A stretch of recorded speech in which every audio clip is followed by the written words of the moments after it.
Hello students, today we are going to discuss banking of roads. Banking of road म्हणजे काय? Banking of रोडची गरज काय आहे आणि अँगल ऑफ बँकिंग म्हणजे काय?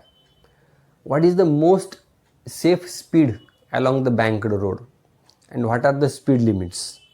एवढ्या सगळ्या गोष्टी आज आपल्याला शिकायच्या.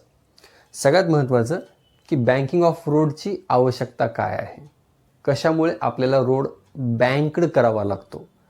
पण बँकिंग ऑफ रोड तुम्ही पाहिलं असेल, ज्यावेळेस रोड हा टर्न असतो, जिथे रोड टर्न घेतो अशा ठिकाणी आपण ऑब्झर्व केलं असतं की रोडची जी आउटर एज असते, suppose this is the horizontal road, जेव्हा टर्न येतो तेव्हा टर्नवरती ही जी आउटर एज आहे रोडची आणि ही जी इनर एज आहे रोडची, तर या आउटर एजला काय करतात, थोडंसं वर उचलून घेतात लाईक दिस, आणि मग सरफेस तुम्हाला रोडचा सरफेस असा दिसायला लागतो. This is the surface of the road now and this is the horizontal level. So the outer edge it is higher level than the inner edge. अशा प्रकारचं जे कन्स्ट्रक्शन दिसतं सरळ रस्त्यावरती आपल्याला दिसत नाही. ते जिथे रोड हा कर्व असतो, जिथे रोड हा टर्न घेतो, सरळ रोड असेल तर हॉरिझॉन्टलच असतो तो like this. Suppose this is the straight road. पण जिथे रोड टर्न घेतो, जिथे रोड टर्न घेतो असा, तर अशा वेळेस या रोडची ही जी आउटर एज आहे ती थोडीशी वर उचलून घेतात या इनर एजपेक्षा, आणि मग कन्स्ट्रक्शन तुम्हाला अशा प्रकारचं दिसायला लागतं. असं जे कन्स्ट्रक्शन आहे ज्यामध्ये outer edge of the road it is higher level than the inner edge, that is called banking of road. त्याला काय म्हणतो आपण? बँकिंग ऑफ रोड असं म्हणतो. बरं, टर्नवरती अशा प्रकारचं बँकिंग करण्याची आवश्यकता का आहे?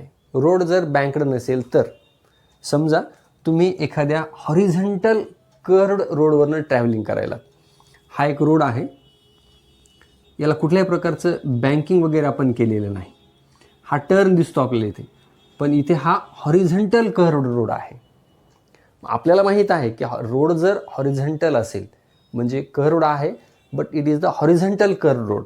तर अशा वेळेस एखादं व्हेकल जर या रोडवरनं ट्रॅव्हल करत असेल तर या व्हेकलसाठी लागणारा जो काही सेंट्रिपिटल फोर्स असतो, when the vehicle is moving along the curved road, then it requires the centripetal force. मग तो सेंट्रिपिटल फोर्स कुठून मिळतो? अशा रोडवरती म्हणजे नॉन बँक्ड रोडवरती, हॉरिझॉन्टल कर्व्ड रोडवरती व्हेकल जर तो सर्क्युलर ट्रॅक किंवा कर्व्ड मोशन जर परफॉर्म करत असेल तर त्याला जो सेंट्रिपिटल फोर्स आवश्यक असतो तो फ्रिक्शनमधून मिळतो. कारण व्हेकल जेव्हा या रोडवरनं ट्रॅव्हल करत असतं तेव्हा या रोडचा सरफेस आणि त्या व्हेकलचे टायर्स यांच्यामध्ये फ्रिक्शन होतं, आणि त्या फ्रिक्शनमधून या व्हेकलला आवश्यक असणारा सेंट्रिपिटल फोर्स मिळतो. That means the necessary centripetal force it is provided by the force of friction between the surface of road and the tyres of that vehicle. मग आपल्याला माहीत आहे की आपण या फोर्स ऑफ फ्रिक्शनवरती रिलायबल राहू शकतो का? बऱ्याच वेळेस कंडिशन्स अशा असतात की आवश्यक तेवढं फ्रिक्शन होत नाही, आणि म्हणून काय होऊ शकतं की तुमचं जे व्हेकल आहे that will be thrown of from the road. आपण स्पीडनी चाललो आणि जेवढं आवश्यक फ्रिक्शन लागतं तेवढं जर फ्रिक्शन झालं नाही रोडच्या सरफेसमध्ये आणि त्या व्हेकलच्या टायर्समध्ये, तर हे जे व्हेकल आहे ते रोडच्या खाली जाऊ शकतं. That will be skidding from the surface of the road. मग असं होऊ नये त्यासाठी आपल्याला अशा प्रकारचं कन्स्ट्रक्शन करावं लागतं. मग काय काय होऊ शकतं? अशा प्रकारचं कन्स्ट्रक्शन म्हणजे बँकिंग ऑफ रोड करण्याची आवश्यकता का आहे? सगळ्यात पहिली गोष्ट पहा, why there is a necessity of banking of road. Necessity of that is banking of road. Why? There is a necessity of such kind of construction. आपण अशा प्रकारच्या रोडवरनं सेफली ट्रॅव्हल करू शकत नाहीत जर आपली स्पीड खूप जास्त असेल तर. मग त्यासाठी आपल्याला अशा प्रकारचं कन्स्ट्रक्शन म्हणजे बँकिंग ऑफ रोड करावं लागतं. मग त्याची आवश्यकता का आहे? तर आपल्याला गोष्ट लक्षात आली असेल की हॉरिझॉन्टल कर्व्ड रोडवरती सेंट्रिपिटल फोर्स जो आहे तो फक्त आणि फक्त फोर्स ऑफ फ्रिक्शनमुळे मिळतो. म्हणजे आपण टोटली फोर्स ऑफ फ्रिक्शनवरती डिपेंडंट असतो along the horizontal curve road. पण जर का समजा रोड हा खूप स्मूथ असेल आणि टायर आणि रोडमध्ये जर फोर्स ऑफ फ्रिक्शन झालं नाही तर धोका काय आहे की आपले जे व्हेकल आहे ते रोडच्या खाली जाऊ शकतं. दुसरी गोष्ट, समजा जर त्या व्हेकलचे टायर्स, त्यांच्यावरती आपण पाहतो की टायरवरती ग्रीप असतं, ते ग्रीप जर घासून गेलं असेल आणि टायर जर गुळगुळीत झाले असतील तर परत या रोड आणि टायरमध्ये जेवढं फ्रिक्शन आवश्यक आहे तेवढं होणार नाही आणि परत तुमचं व्हेकल जे आहे ते रोडच्या खाली जाऊ शकतं. समजा गाडीचे टायर्स नवीन आहेत, चांगले आहेत, ग्रीप आहे, रोडसुद्धा चांगला आहे, पण समजा पाऊस पडलेला असेल किंवा त्या रोडवरती कुठे रेती वगैरे सांडलेली असेल किंवा त्या कर्व्ड रोडवरती कुठे ऑइल जर पडलेलं असेल, ऑइल सांडलेलं असेल, तर परत अशा वेळेससुद्धा जेवढं फ्रिक्शन व्हायला पाहिजे, जेवढा सेंट्रिपिटल फोर्स हा टर्न कव्हर करण्यासाठी जेवढा सेंट्रिपिटल फोर्स या व्हेकलला मिळायला पाहिजे तेवढा त्या फोर्स ऑफ फ्रिक्शनमधनं मिळत नाही आणि म्हणून तुमचं जे व्हेकल आहे ते काय होऊ शकतं, रोडच्या खाली जाऊ शकतं. मग आता या कंडिशन्स तर आपल्या हातात नाहीत. पाऊस कधी पडू शकतो, टर्नवरती ऑइल सांडलेलं असू शकतं, टर्नवरती रेती जी आहे ती पसरलेली असू शकते. मग आपण काय करायचं? फोर्स ऑफ फ्रिक्शनवरती रिलायबल राहायचं का? नाही, आपण फोर्स ऑफ फ्रिक्शनवरती रिलायबल राहू शकत नाहीत. मग त्यासाठी तुम्हाला कमीत कमी स्पीडनं जावं लागेल आणि आपण इक्वेशन काढलेलं आहे की हॉरिझॉन्टल कर्व रोडवरती what is the maximum velocity for an vehicle to cover that turn safely.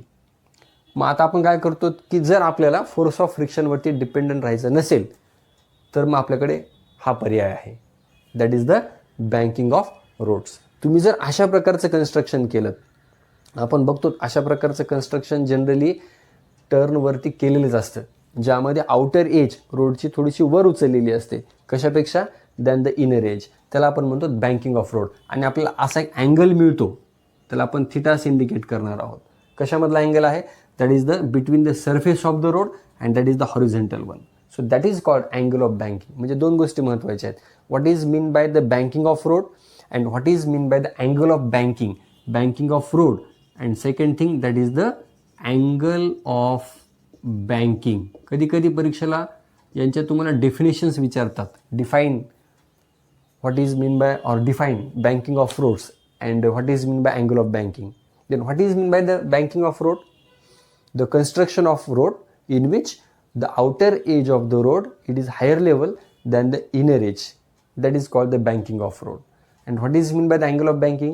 The angle between the surface of the road and the horizontal one, that is called the angle of banking.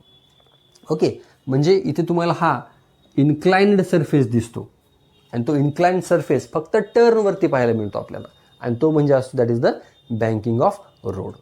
बरं, मग आता vehicle जर समजा अशा बँक्ड रोडवरनं जर travel करत असेल तर मग आपल्याला तो टर्न कव्हर करण्यासाठी फोर्स ऑफ फ्रिक्शनवरती डिपेंडंट राहावं लागतं का? तर नाही. रोड हा जर हॉरिझॉन्टल कर्व्ड असेल तर आपण फोर्स ऑफ फ्रिक्शनवरती डिपेंडंट असतो तो टर्न कव्हर करण्यासाठी. पण रोड हा जर बँक्ड असेल तर मात्र आपल्याला फोर्स ऑफ फ्रिक्शनवरती डिपेंडंट राहावं लागत नाही.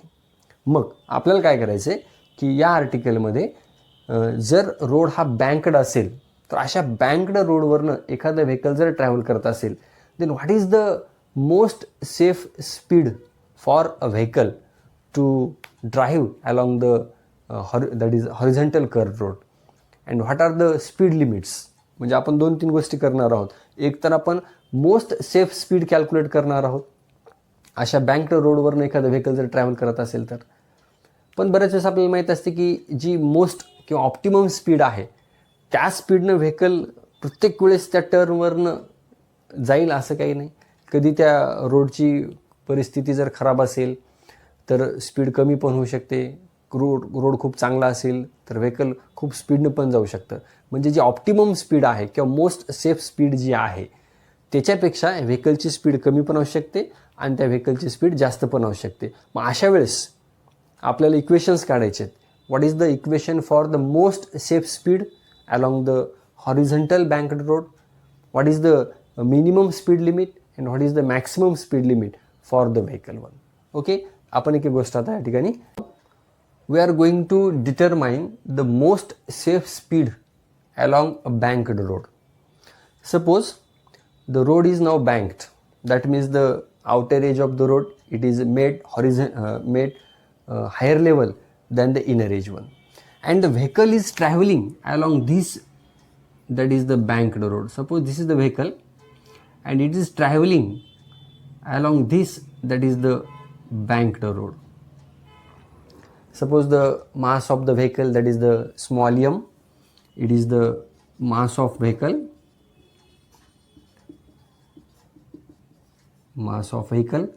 then suppose small r, it is the radius of this curvature or the curved road, we can say that. Then theta, it is the angle of banking, it is the angle between the surface of the road and the horizontal one, that is the theta, angle of banking. Okay, now the vehicle is moving, but when we are going to calculate the most safe speed, then we can consider the vehicle, that is the point object one. आपण त्याला point object असं consider करणार आहोत. आणि आणखीन दोन गोष्टी महत्त्वाच्या, आपण जेव्हा मोस्ट सेफ स्पीड कॅल्क्युलेट करत असतो त्यावेळेस काही गोष्टी आपल्याला इग्नोर करायच्यात.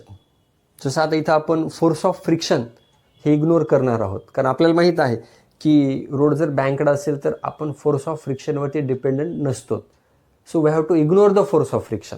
निग्लेक्ट नाही करायचं, but just we have to ignore the force of friction.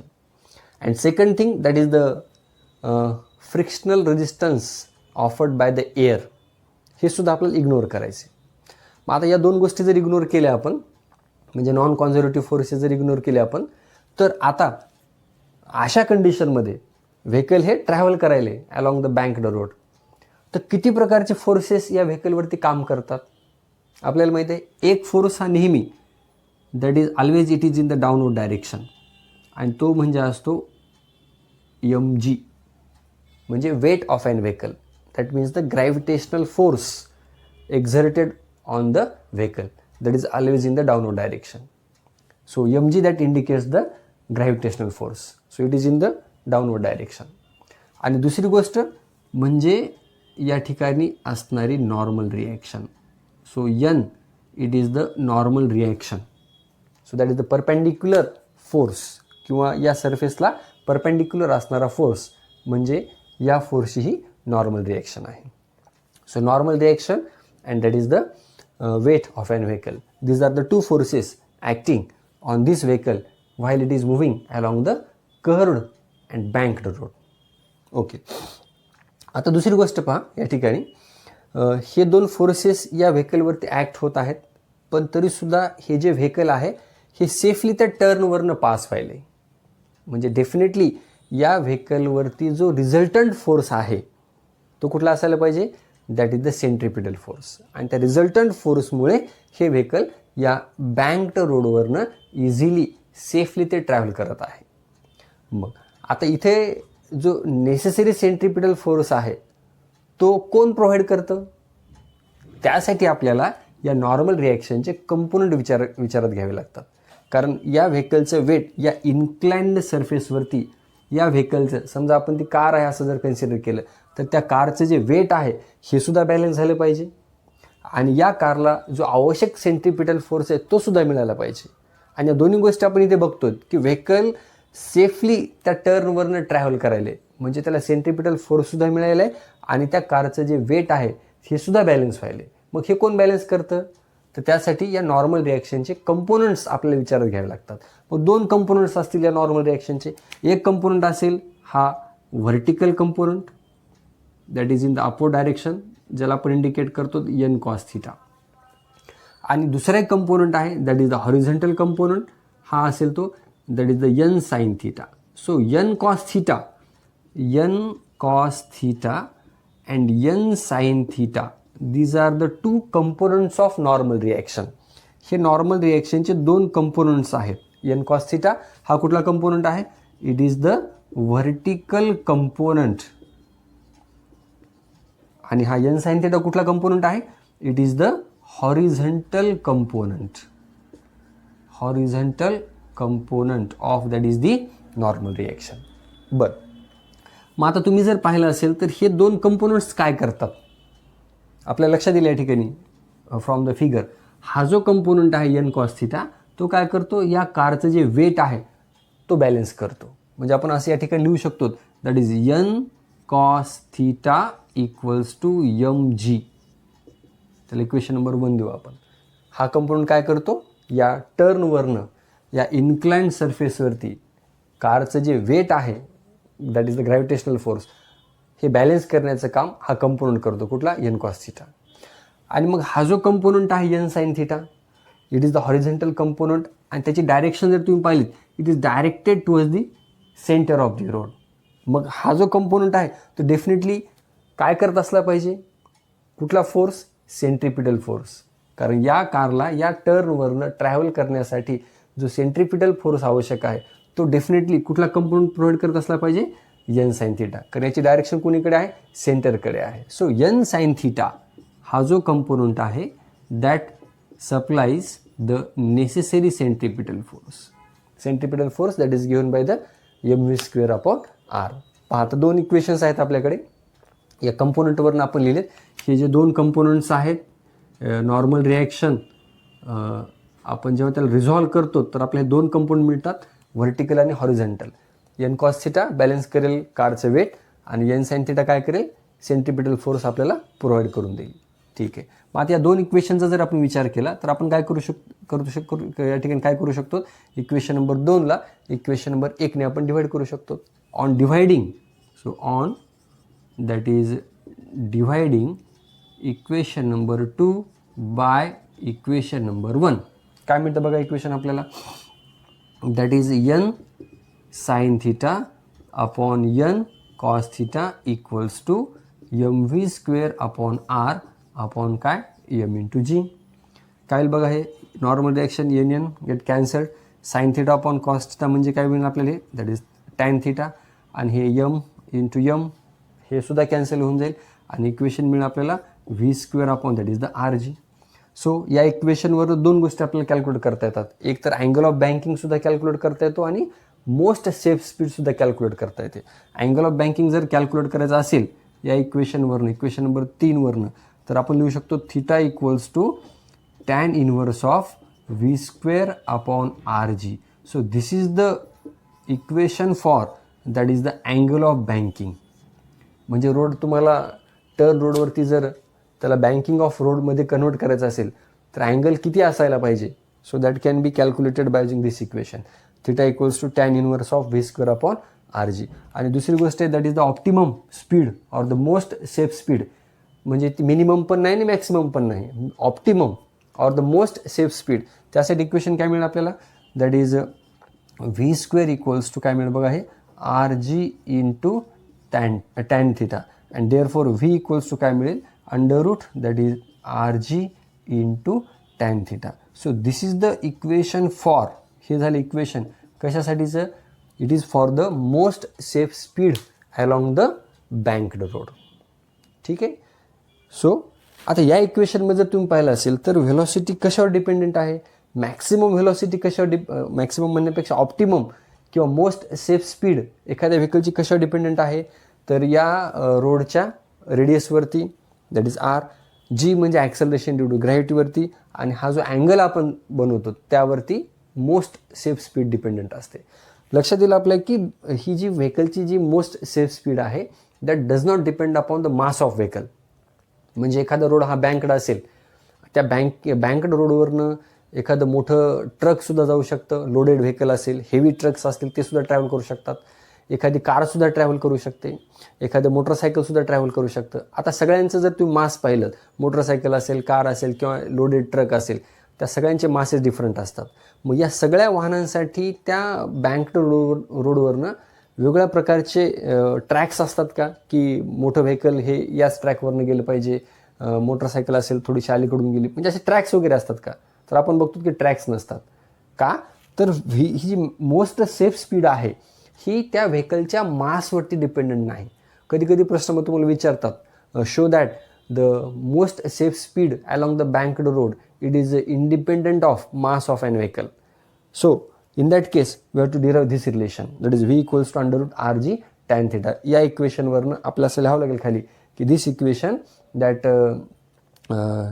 Prove that the most safe speed of an vehicle that is travelling along the banked road does not depend upon the mass of an vehicle. Okay. आणि जर angle of banking विचारला तर equation असेल that is theta equals to tan inverse of V square upon that is the R g. इथे सुद्धा लक्षात आलं आपल्याला की अँगल ऑफ बँकिंग हा मासवरती डिपेंडेंट नसतो. म्हणजे हा अँगल ऑफ बँकिंग आपण एकदा रोड बँकड केला की तो सगळ्या व्हेकलसाठी तो काय आहे आपल्याला युजफुल असतो. So this is the most safe speed. Okay. बरं, आता दोन गोष्टी त्याच्यामध्ये की प्रत्येक वेळेस व्हेकल हे या मोस्ट सेफ स्पीडनंच त्या बँकड रोडवरनं ट्रॅव्हल करल असं नाही.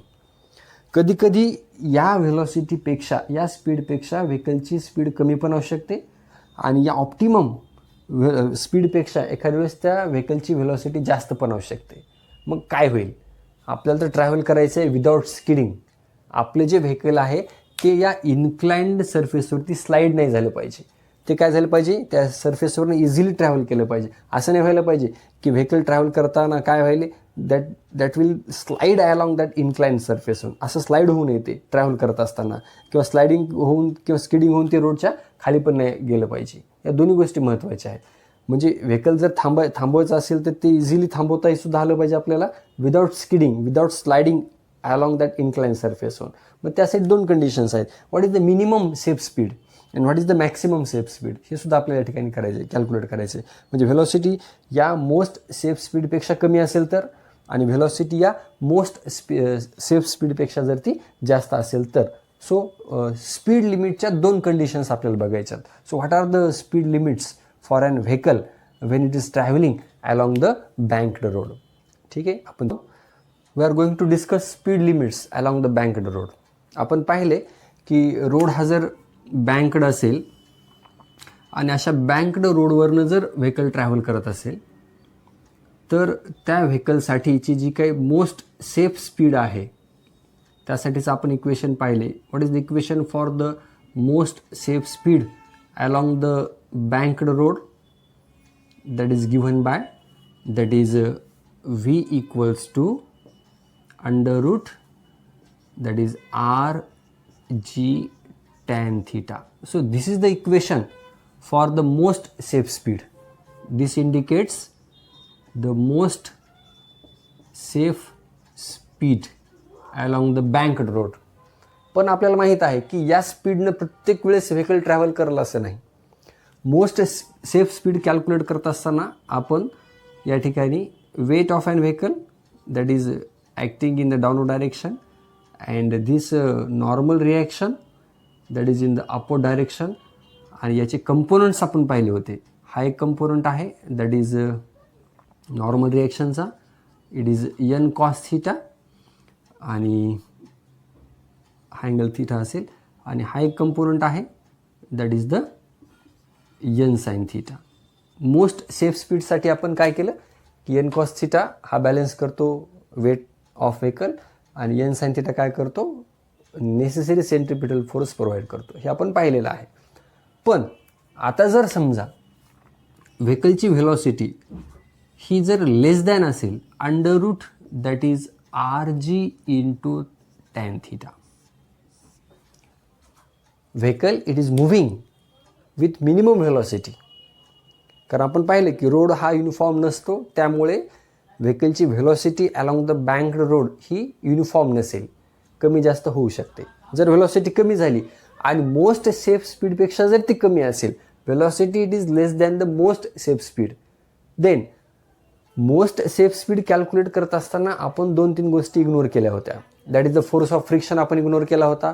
फ्रिक्शनल रेजिस्टन्स ऑफ एअर हे सुद्धा इग्नोर केलं होतं. पण आता जर आपल्याला मिनिमम व्हेलॉसिटी कॅल्क्युलेट करायची असेल तर मात्र या ठिकाणी जे काही फ्रिक्शन होतं इथे जे फोर्स ऑफ फ्रिक्शन आहे कशामध्ये between the surface of the road and the tyres of that vehicle याचा आपल्याला विचार करावा लागतो, कारण हे फोर्स ऑफ फ्रिक्शनच आपल्याला आता मदत करणार आहे. So in practice the force of friction between the surface of the road and the tyres of that vehicle that helps us up to the certain limit. एखाद्या लिमिटपर्यंत आपल्याला मदत करू शकतं, कारण फोर्स ऑफ स्टॅटिक फ्रिक्शनची सुद्धा एक लिमिट आहे. बियॉन्ड दॅट ते सुद्धा आपल्याला हेल्प करणार नाही, आणि जर स्पीड खूप जास्त असेल किंवा खूप कमी असेल तर तुमचं व्हेकल ते स्किड होऊ शकतं, स्लाईड होऊ शकतं. तर मग आता इथं फोर्स ऑफ फ्रिक्शन कसं हेल्प करतं आपल्याला बघा. जर व्हेलॉसिटी लेस दॅन मोस्ट सेफ स्पीड असेल, v is less than RG tan θ असेल, तर अशा वेळेस इथं जे काही या टायर आणि सरफेस ऑफ द रोड यांच्यामध्ये हे जे काही फोर्स ऑफ फ्रिक्शन आहे, it is directed along this inclined surface, but it is in the outward direction. हे लक्षात ठेवा.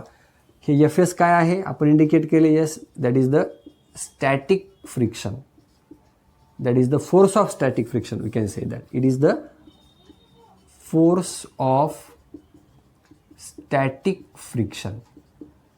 व्हेलॉसिटी जेव्हा less than that is the optimum velocity असते, अशा वेळेस हे जे फोर्स ऑफ फ्रिक्शन आहे हे इन्क्लाइन सरफेसवरती असतं, आणि याची डायरेक्शन कशी असते, आउटवर्ड डायरेक्शन असते. So it is the force of friction.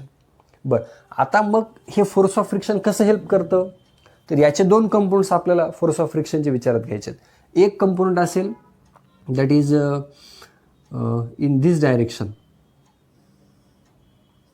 म्हणजे हॉरिझॉन्टल डायरेक्शनमध्ये हा अँगल तुम्हाला मिळेल थीटा, आणि हा कंपोनंट असेल Fs cos θ, आणि दुसरा कंपोनंट असेल vertical. So this is the vertical component. हा असेल Fs that is the sin θ. बघा, फोर्स ऑफ फ्रिक्शनचे किंवा फोर्स ऑफ स्टॅटिक फ्रिक्शनचे दोन कंपोनंट्स आपल्याला मिळालेत. एक आहे हा Fs cos θ आणि दुसरा Fs sin θ. Fs cos θ it is the horizontal component, it is the horizontal component, and Fs sin θ it is the vertical, that is the component. आता हे component कसे हेल्प करतात बघा, from the geometry of figure. Normal रिॲक्शनचा हा जो component आहे n cos θ, आणि फोर्स ऑफ स्टॅटिक फ्रिक्शनचा हा जो कंपोनंट आहे F sin θ, हे दोन्ही एकाच डायरेक्शनमध्ये आहेत. These are the vertical components. म्हणजे हे दोन कंपोनंट्स काय करत असायला पाहिजेत, या व्हेकलचे जे वेट आहे ते बॅलन्स करत असायला पाहिजेत. So from the geometry of figure आपण असं लिहू शकतो या केसमध्ये, that is weight of an vehicle that is mg equals to कोणते दोन components, that is the vertically upward डायरेक्शनमध्ये असणारे दोन कंपोनंट्स. एक आहे n cos θ that is the component of normal reaction, आणि दुसरा आहे that is the Fs sin θ that is the component of that is the force of static friction. म्हणजे हे दोन्ही मिळून काय करत असले पाहिजे, त्या व्हेकलचे वेट बॅलन्स करत असले पाहिजे. बरं, आता दुसरी गोष्ट इथे बघा की हा जो कंपोनंट आहे या नॉर्मल रिॲक्शनचा n sin θ, horizontal component towards the centre of the that is the circular track, आणि हा जो कंपोनंट आहे कुठला, हा F cos θ फोर्स ऑफ फ्रिक्शनचा, हा सुद्धा कसा आहे, हॉरिझॉन्टल आहे, but it is in the outward direction. तर हे दोन कंपोनंट मिळून काय करत असले पाहिजे की त्या व्हेकलसाठी लागणारा जो सेंट्रिपिटल फोर्स आहे तो प्रोव्हाइड करत असले पाहिजेत. म्हणजे आपल्याला त्याच्यावरून असं लिहिता येईल that is mv² upon r that is the necessary centripetal force. It is provided by using this two components.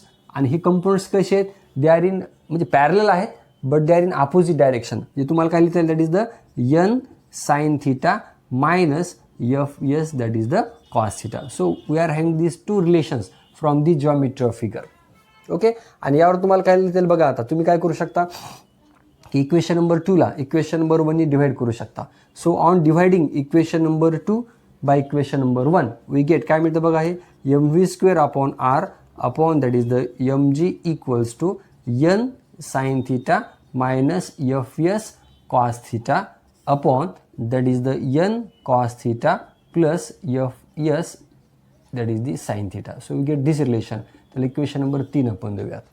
Okay, आता बघा आपल्याला काय करायचं आहे इक्वेशनमध्ये, हे फोर्स ऑफ स्टॅटिक फ्रिक्शन आपल्याला माहीत आहे. फोर्स ऑफ स्टॅटिक फ्रिक्शन किंवा त्याला आपण लिमिटिंग फोर्स ऑफ फ्रिक्शन असं म्हणतो. लिमिटिंग म्हणजे त्याची व्हॅल्यू, लिमिटिंग व्हॅल्यू म्हणजे the maximum value of force of friction. कधीची व्हॅल्यू घेतो आपण maximum, just before the vehicle slide along the surface of the road. किंवा एखादा ऑब्जेक्ट दुसऱ्या ऑब्जेक्टवरती जेव्हा तो स्लाइड होतो, like this, Wien it is sliding along the another surface, this is the object and if it is sliding along this object one like this, it is sliding, तर just before the sliding force of फ्रिक्शनची जी maximum value असते त्याला आपण म्हणतो limiting force of friction. आणि हे limiting force of friction that is the maximum value of force of friction just before the body slides along the another body. आणि हे जे limiting force of static friction आहे हे directly proportional to the काय असतं, normal reaction असतं. And therefore you can write like this, that is force of static friction it is equals to mu S into N. आणि ही mu s काय indicate करतं, त्याला आपण म्हणतो coefficient of static friction. This mu S that indicates the coefficient of static friction. त्याला आपण म्हणतो कोइफिशियंट ऑफ स्टॅटिक फ्रिक्शन. म्हणजे आपल्याकडे व्हॅल्यू आहे फोर्स ऑफ स्टॅटिक फ्रिक्शनची म्यू एस इंटू काय एन. मग आपण ती व्हॅल्यू या इक्वेशन नंबर 3 मध्ये पुटअप करू शकतो. आणि आणखीन एक गोष्ट आपल्याला करायची की या इक्वेशनमध्ये ज्या टर्म्स आहेत त्या सगळ्या टर्म्सला डिव्हाइड करायचं आहे with the help of n cos theta. So on dividing by n cos theta and putting the value of static friction in equation number 3, बघा काय मिळते इक्वेशन आपल्याला आता. सो वी गेट इक्वेशन, हे m इंटू एम कॅन्सल होऊन जाईल, equation मिळेल V square upon R G equals to नाव n साइन थिटा अपॉन त्याला डिवाइड करा कशाने n cos theta minus F S काय व्हॅल्यू त्याची म्यू एस इंटू एन, हे कॉस थिटा अपॉन त्याला सुद्धा काय करायचं एन कॉस थिटाने डिवाइड करायचं. So upon N cos theta divide कशाने N cos theta plus again f s static फ्रिक्शनची value mu S into n that is sine theta upon काय करायचं एन कॉस थिटा. बघा आता या इक्वेशनमध्ये काय मिळतं, एन कॅन्सल होऊन जाईल, sine theta upon cos theta म्हणजे काय that is the tan theta. So we get the relation v square upon R G equals to हे n cancel sine theta upon cos theta, so we get the tan theta minus हे काय mu into s हे n cos theta upon N cos theta काय ते cancel होऊन जाईल upon N cos theta upon N cos theta that is having the value that is the 1 plus काय होईल again हे mu s as it is आणि n sine theta upon cos theta म्हणजे काय असेल tan theta. So we get this relation that is the v square upon R G equals to tan theta minus mu S upon 1 plus mu s plus काय sorry mu S into काय tan theta. Now आता या इक्वेशनमध्ये बघा तुम्ही आपल्याला value कशाची काढायची मिनिमम व्हेलॉसिटीची. इथे जी व्हेलॉसिटी मिळणार आहे it is the minimum velocity minimum safe speed we can say that. And so it is given by the relation that is V square equals to R G आणि आपल्याला काय मिळतं हे into tan theta minus mu S upon 1 plus that is mu S into काय tan theta. पण हे equation झालं V स्क्वेअरसाठीचं, आपल्याला पाहिजे फक्त velocity. So we get the relation that is v equals to under root काय मिळेल equation r G in bracket tan theta minus mu S upon 1 plus that is mu s काय tan theta. So this is the relation for minimum speed. This indicates the minimum, that means the zero we can say that. म्हणजे या व्हेलॉसिटीने एखादा vehicle rest पोझिशनला येऊ शकतं. So it is the minimum velocity we can say that. मग ही condition कधी मिळेल आपल्याला व्हेलॉसिटी मिनिमम किंवा झिरो व्हेलॉसिटी कधी मिळेल जर या ठिकाणी या म्यू एसची व्हॅल्यू ही काय असेल it is greater than or equal to काय असायला पाहिजे टॅन थिटा असायला पाहिजे. So this is the condition if the mu S it is equals to or greater than tan theta.